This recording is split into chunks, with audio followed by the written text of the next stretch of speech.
Hello and welcome to the HUB24 Webinar series. My name's Greg Newman and I'm the Head of Retail Distribution for HUB24. I'll be your host for today and it's my absolute pleasure to welcome back Dr. Adam Fraser. Adam, how are you? Good, Greg. I enjoyed our conversation so much last time. I've signed back up for a second round. I love it. Same here. It was interesting, Adam, that proved to be one of our most attended webinar series, and the feedback that we got throughout the time was just exceptional. So congratulations to you. I think you nailed the topic beautifully. Yeah, well, that's great to hear. Now, Adam, I just wanted to cover a couple of things here. That some of the people on the webinar today wouldn't have seen your last session, but that's okay. So this is a similar body of work, but a new conversation. So don't feel like you've missed out on anything. But I just wanted to cover some of your background again quickly. For those who are not familiar with Adam's background, it's Dr. Adam Fraser. He's a human performance researcher, a consultant and speaker who studies how people and organisations adopt a high performance culture and the importance of wellbeing to thrive in challenging and evolving world. He has a PhD in biomedical science. Adam, your background's so interesting, but the application of this to the world of financial advisors and the work that you've done with them is really fascinating. Would you like to add a little bit more to the work that you've been doing of late? Yeah, well, as you said in that bio, we partner with different universities around the world to study different groups. So we've done a huge amount of research in school principals, in partners, in professional services. And last year we did some research on financial advisors in Australia, and we've also just completed a large study within New Zealand. So we partnered with Deakin University, AIA sponsored that research, and yeah, it's just been fascinating. And it's really highlighted how important well-being, mental health, effectiveness is for this role or this profession, and just how much people are struggling in this profession for various reasons. And that's the interesting thing, is that so many professions and industries are facing challenges. Yeah. And I mean this in the nice possible way. Is the advice industry that special in what we're really seeing with the levels of change and stress that are translating through? Yeah, you're special, but in a really bad way, in that you guys are just, I mean, we've been doing this for 25 years, and we've never studied a group that are so at risk or facing so many challenges, whether that's work-life balance, whether that's love for the role, mental health, burnout. Unfortunately, you guys are topping the charts on all the areas you don't want to be in. Yeah, and that was the thing that came out of our last conversation, where we really focused on the findings of the research. And I'm sure we'll touch on that over the next little while as we chat. But today we'll be really looking at, what are the focus on actions for a particular group of people that you research, which we talked about a little bit before, which were the thrivers. So this focus from the research body, what did we learn, to what are the actions and I guess some steps forward. Yeah, and I think one of the really what makes that piece of research stand out is how deep we went. A lot of people just send out a 10-question survey and then extrapolate a lot. We did a very comprehensive survey of close to 1,000 advisors, but then we also studied a detailed group where we got them to fill out diary studies for 10 days where they were detailing how they felt, what they were doing, what sort of tasks they were involved in, where they were spending their time. But then we also got researchers to interview them to pull it apart. So our analysis went a lot deeper than what normally happens, but also we wanted to study what made the great ones great. So we just didn't want to do a survey and go, yeah, you guys are all screwed, good luck with that. We wanted to study the people who were really thriving, both not only from a well-being perspective, but also an evolution or an innovation. Like what makes a person in this industry not only well, but also that they're crushing it from a business perspective and they're enjoying the business and the role. And it's really interesting, when we saw that research, it really struck us that we have a large team of business development managers and state managers dealing with advisors. And it was obvious. You could walk into some advisors and licensee offices and you'd say they're really dealing quite well with things and others who weren't. And, you know, that was just through some of the observations. But one of the things that struck us was this pace of change that seems to be coming through, and the pace of change for compliance and the regulatory landscape. I'd be interested, you know, we got a bit of a view, but with the particular elements of work or change that was causing the greatest challenges to the group, and in particular, how did the thrivers deal with that better than the most? Yeah, well, if you look at the key drivers of stress, it is regulation change, it's workloads, and they come from that regulation change, but also education standards are incredibly high. So the top three things, and I think cash flow was number 5, which is usually number 1. So what's interesting in your industry is all this regulatory change and education demands have put so much pressure on the average advisor that is the big driver of this poor well-being, or a desire to leave, or a feeling of overwhelm and stress. And with the New Zealand research that we did, you know, it's interesting to compare those two groups. And New Zealand is different from a, you know, there's not compulsory super, there's a lot more mortgage brokers in that New Zealand cohort, but they don't have the regulation. Well, they're not as extreme, and the education standards aren't as demanding. And when we compare the two groups, New Zealand are head and shoulders above Australia in terms of desire to stay in the industry. Mental health was far better. Workload and stress was far better in New Zealand. So they're almost a test case for, well, it's just another way to reinforce the fact that all this change that's been imposed on advisors is having a negative impact. Absolutely. And one of the things that we've had conversations with advisors on is that for so many years they've been successful. There's been a formula for success, which is what I've done in the past. If I keep doing that and keep refining that, there's a fair likelihood you'll just get better at what you're doing. But there seems to be something a little bit different of late, where maybe that routine or that habit isn't giving the same success as we've seen before. Yeah, that's a really deep question. Like, there's so many layers to that.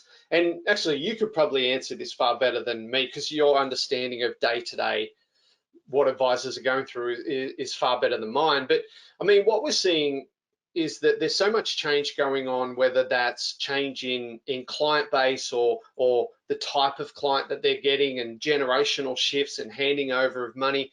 But also, if you think about technology, the way we can interact with clients, I mean, that whole way that they've got to look at their business is very, very different. And one of the things we often talk about in our research is how people are superstitious in terms of they look, it's kind of what you said before, like, I've had this formula and I've been successful. So what we go is, all the things I've done up to here have led to that success. So I've just got to keep doing those things and my success will be even greater. But one of the things we've shown is that often we're successful in spite of our behavior, not because of it. So we often attribute success to things that actually may be holding us back. And one of the things about advisors that we're struggling is this very fixed view of, here's how I do business, here's the type of client I deal with, and even, you know, that frustration around, well, why do I have to do more education? So almost this very fixed way of viewing their business and their activities, and then they're not flexible around it. Right, and that flexibility part, you know, some of the experience that we see, and a lot of the time we spend with advisors is around a conversation, probably more at a technical level, which is, just because I can or have been able to do something, the question is it something I should continue to do? Yeah. And that one, we have a lot of conversation around, and, you know, probably just to share a little bit of a a story related to that. Some of the most common things that we've seen where that comes into play really, at a high level relates to just because I've dealt with a particular type of client, which we talked about before, which is the baby boomers. One of the big opportunities going forward is the millennials. So, $3.5 trillion that's going to be passed intergenerationally from the millennials. It's a really interesting challenge because this is a group of people who are digital natives. They're wired very differently to probably what 90% of financial advisors' clients look like. They validate differently, they communicate differently, and they have a very different digital presence. And the discussions we had with one of the advisors was that he still is a great communicator face to face, but engaging them early required him to think about the people he had in his office, how they communicated, whether he was digitally present or not. So it really struck us as, you're still a great advisor, but there's just a whole generation coming through you might have to deal with slightly differently. Yeah, and oh God, you could do a week on that, just one topic. And even, what you listed there is really accurate. And the one to add is just what drives them and what do they want. Like I have a financial advisor, and one of the reasons why I really love this industry and I do this research is that my financial advisor has had probably more of an impact on my life than anyone who provides a service to me. And what he's really good at is understanding my psychology, what I want, what are my fears, what drives me. He's just been brilliant at that because I have irrational sort of beliefs and fears around money. So he manages me really well. And if you look at the millennials, very different to baby boomers in terms of attitude to money, what they want from lifestyle, their fears, their frustrations, their dreams. So that's part of it too, is also that being psychologically flexible around understanding what do your clients want, because with that transition is going to come a very different attitude and desire. And it sounds like, maybe you don't want to disclose too much here, but does it seem like your advisors had to adapt? So he sounds like he's got a great relationship with you, but that adaptation, are you seeing that he would probably fall into that thrivers category of adapting and moving forward? Yeah, he actually did fit into that. He was one of the thrivers that we studied. Thank goodness. There was going to be an awkward moment there otherwise. Sorry about that. But yeah, I'm glad you had that answer.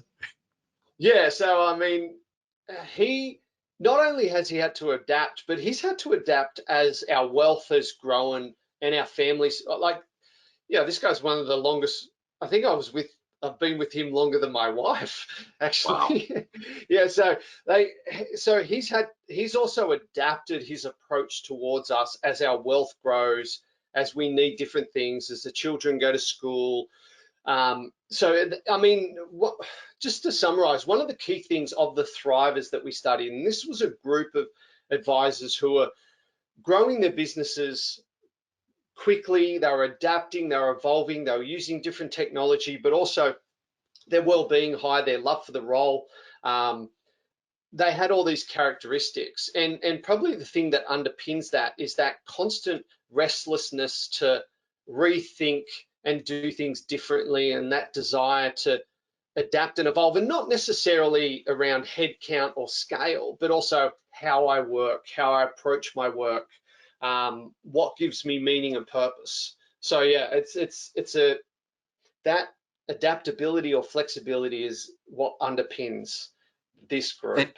And you talked about that in a little bit more detail in a prior conversation, which is that you saw that the advisors had to wear different hats. I think that was the term that you used in business. And switching gears, the term that you talked about, switching gears, which I can't remember the numbers, maybe you can help me, but it was really just the constant interruption in their life of doing the job. Yeah, well, I mean, one of the things we looked at is broke the role down into different tasks, like where do they spend their task? And an advisor is one of the broadest roles that we've ever come across. So, 1 minute they're doing admin, then they've got a client meeting, then they've got, think about the advice that they're giving, compliance, emails, phone calls, then they've got to think about staff, interactions or training for SEA like, there's just so many hats that they have to wear in a day. So it's a very, very broad job. But what we also showed is that, you know, the average corporate employee is interrupted about 70 times a day. So the challenge you have with advisors is that because they want to give really great service and be reactive, they've got all this technology interrupting them, or people interrupting them so much, as well as they're having to wear these different hats. And every time we shift between different roles, we have to shift our focus and our mindset, and we have to basically change our brain to suit that new interaction. So if this is happening a lot in your day, it's incredibly wearing on the brain. So if you think about stress and mental health, one of the things that affects that the most is just when your brain's really busy and interrupted, and you're having to jump from one thing. 1 minute you're doing this piece, and then you get a call and you're like, oh God, I've got to take care of that. And what we found is advisors, they're just so frantic and interrupted and bouncing all over the place. Whereas the thrivers controlled their environment much more, had longer periods of their day where they were really focused and really present and got into something. They outsourced stuff that they shouldn't be doing. They were so good at letting go. And I'm not saying that was easy, because they had a lot of self-awareness around, yeah, I find it really hard to let go of that, or I've got a real limiting belief about if I don't do that, will the clients be upset? Will I feel disconnected from them? So it wasn't easy, but they were just so open to going, God, do I need to be doing that? What can I step away from? And even if you look at the numbers, like the thrivers did 43% less time on admin, 97% less time in compliance, 34% more time in client meetings, 83% more time on new business. They were continually evolving so that they could keep in that sort of more strategic, bigger, important stuff. Whereas the people that were struggling had this mentality of, you've got to be across everything. And even if they had staff, they were micromanaging them. Yeah, that ability to let go is very, very important. It's not necessarily saying that thrivers businesses had less, they didn't have a different set of compliance rules. They didn't have a different set of requirements to document things, but it was actually how they dealt with it. And there was a term which is, that we talked about, which is they were more comfortable to throw things over their shoulder to the right person to deal with and to let go, which is this concept of just because I could or I historically have doesn't mean I should going forward. Yeah. And one of the thrivers we spoke to, he said, you've got to understand that there's people out there who love doing that stuff. He said, I have staff that love the compliance, that love the admin. He said they just, that's their strength. And whereas a lot of them said, I either resent it or I suck at it and I take longer. So why would I keep that? And even, a lot of the thrivers we talked to from early on in their business, when they started, they're a one-man band and they're having to do everything. But what they were really smart about is, how do I start to divert funds or resources into that area to stop me having to do it so much? And it was this, evolution that happened over time. But yeah, as you said, their mindset was, why not find someone that does it better than me, but also enjoys doing it? And I stay in the areas of the business that I really enjoy. And what we also saw is a lot of thrivers, focus on that constant evolution of, I'm spending more time with clients, I'm spending more time on the business. But then also we saw a lot of them, the next evolution was the real strategic parts of growing the business, developing staff, creating leaders so that the business could grow and evolve. So some of our conversations at a more technical level with advisors have been about how they can reduce the load or the overload they have from an administrative burden. But it sounds like the thrivers had done some of that, but they'd also been able to deal with the overload mentally of everything that was going on.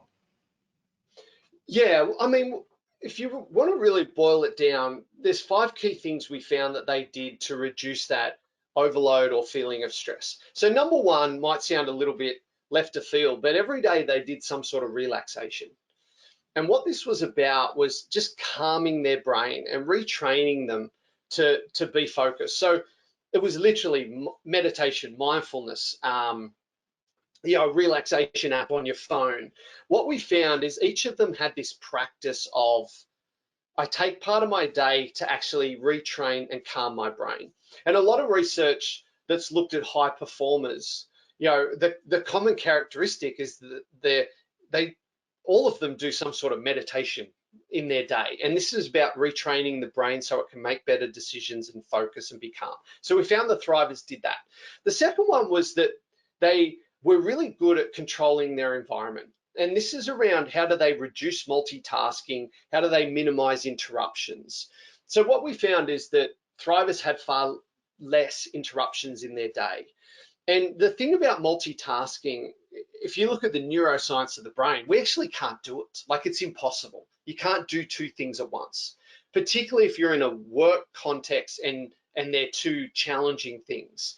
So when we think we're multitasking, we're actually doing something called shift tasking. So we're just shifting our attention from one task to the next, backwards and forwards.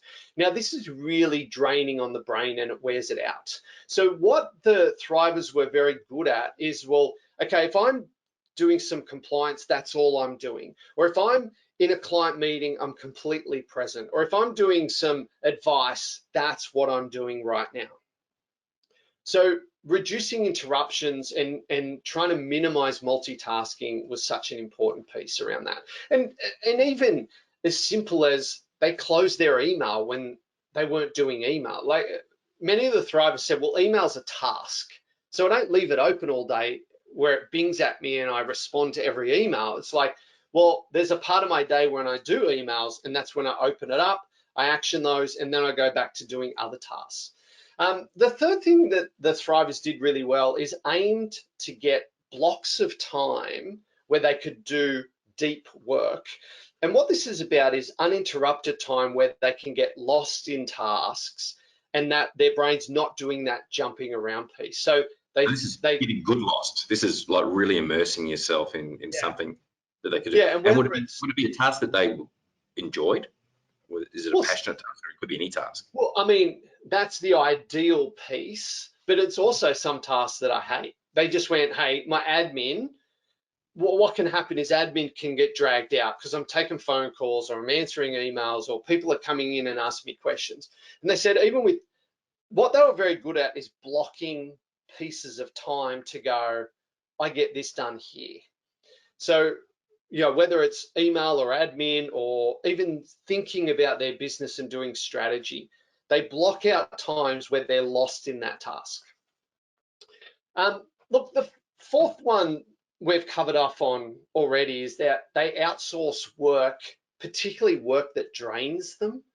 So one of the things we did in this study is we looked at flow. Now, flow is this high performance state where you're in the zone, you're doing something challenging, but you're crushing it. Time seems to vanish. Like, Greg, it's kind of that high performance state where you're in the zone. Like, does that make sense about what flow is?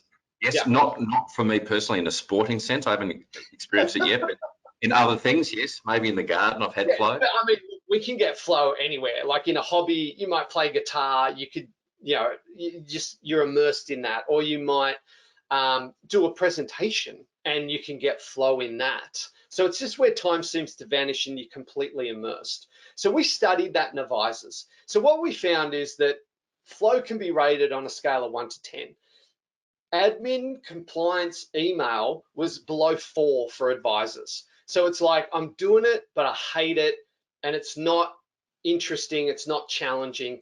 And when we're doing that sort of work, it actually starts to drain us. What we found is that when they're doing client management, when they're doing planning, when they're thinking about business and business development, like, it's above 8. Wow. So it's really lighting them up. They're energized, they're using their skills. And what Thrivers did is they went, yeah, I hate that crap, so I outsourced that to someone else. Now, not only are they freeing up their time to do other things, but what's happening is their day is more fulfilling, it's more stimulating, it's more challenging, and that increases the joy, it increases the enthusiasm, it also is really good for their mental health. So that was yeah.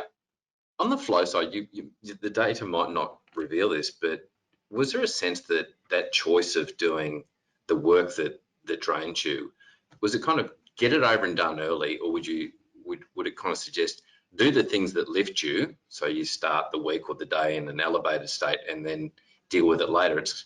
I'm not sure if the diaries would reveal that, but it's kind of one of those ones that, you know, do you finish on a high or start on a high?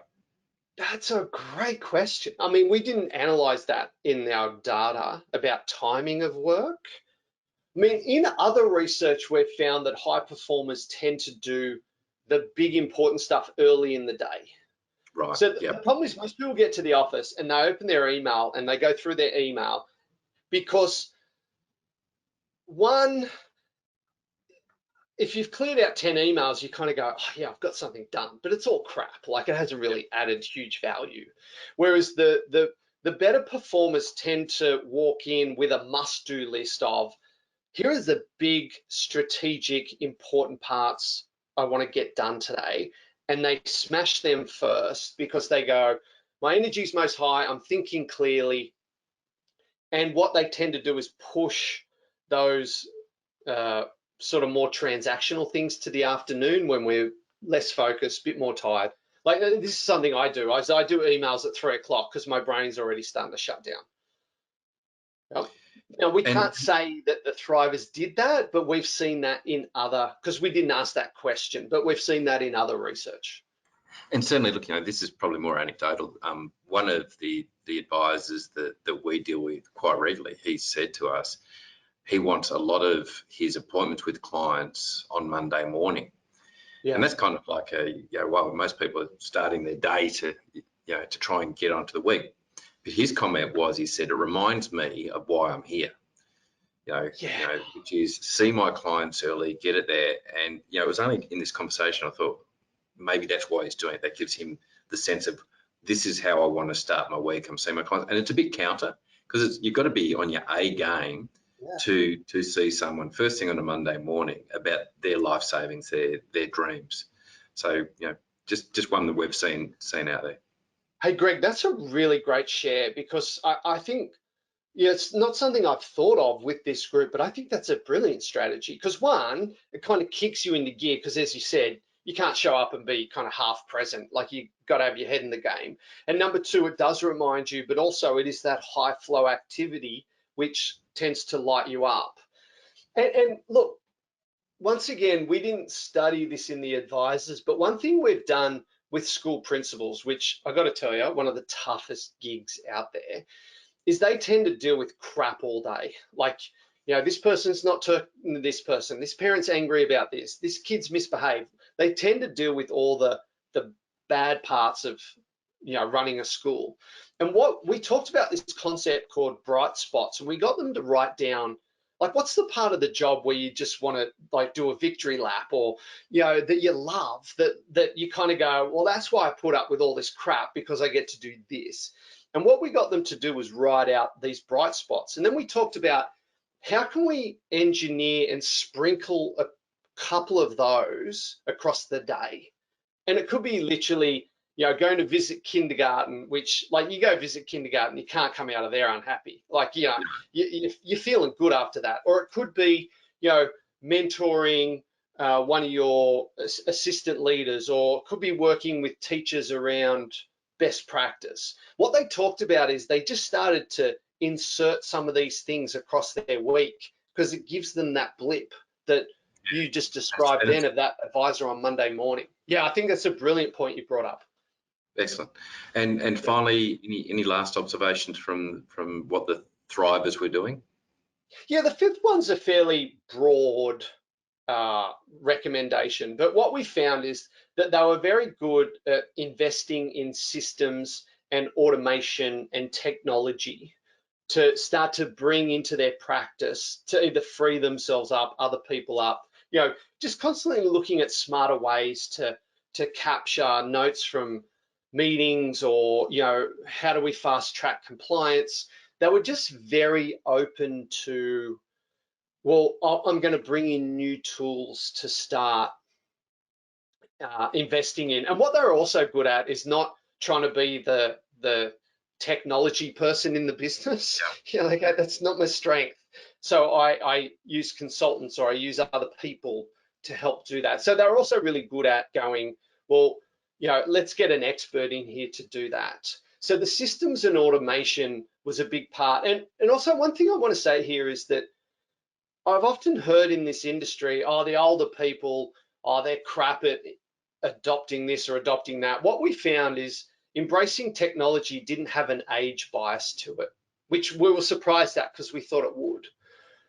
So it wasn't that the younger people embraced technology. It was much more of an attitudinal piece around, you know, all these things that we've talked about: outsourcing, getting new systems, trying to find new ways to be more efficient. But they were the 5 things that we found the thrivers did. That's great, Adam.